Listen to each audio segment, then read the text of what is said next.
Okay, this chapter 12, is about instructional strategies.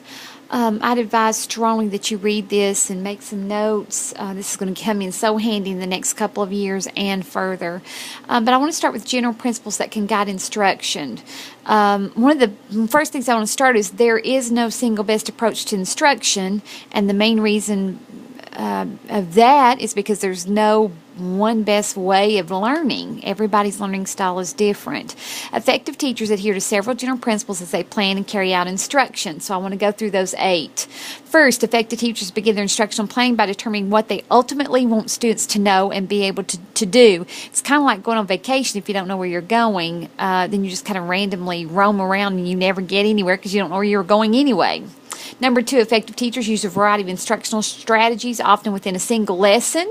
You have teacher-directed and learner-directed instruction. Teacher-directed instruction is an approach to instruction which the teacher is largely in control of the content and course of the lesson.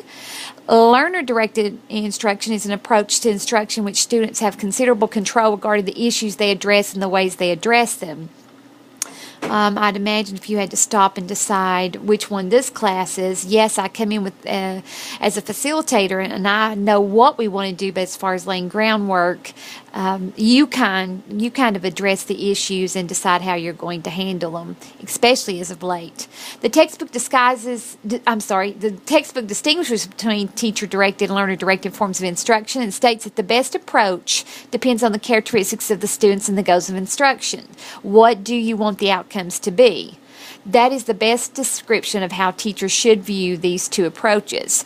I was very fortunate this semester that you all are kind of a take charge. I give a little directive and you could go do it. Do I think every group could do that? No, I don't. Number 3, effective teachers promote productive cognitive processing with classroom subject matter. Instruction should capture students' attention, foster meaningful learning and appropriate conceptual change, and encourage problem-solving, critical thinking, and other complex cognitive processes. All of those things should be familiar to you at this point. We've talked about them. Number 4, effective teachers focus on knowledge and skills that are most likely to enhance students' long-term success both in and outside the class of the school. Remember, at-risk students, one of the things they need is real-life scenarios. As they're doing things in class, it needs to be something they can associate with needing to know once they get out into the real world. Number 5, effective teachers provide some structure and scaffolding for activities and assignments. But I hope you're discovering after this semester that if we draw the lines too short, that's all the students are going to do. They're not going to go outside their comfort zone, and we may not realize they can do far more than what we ever thought. Remember back to week 4 or 5 when we had a meltdown, but you've come out above that and pushed me way farther than I ever thought and turned out some great activities I didn't even know you could do, and I bet you some of you didn't know you could do. Number 6, effective teachers capitalize on technological innovations to enhance students' learning and performance.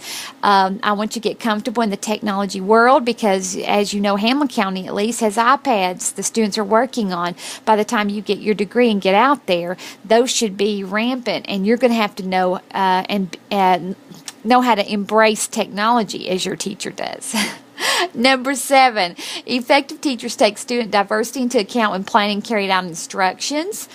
Keep in mind cultural differences, home life differences, and so on. And number 8, effective teachers regularly assess and provide feedback about students' progress.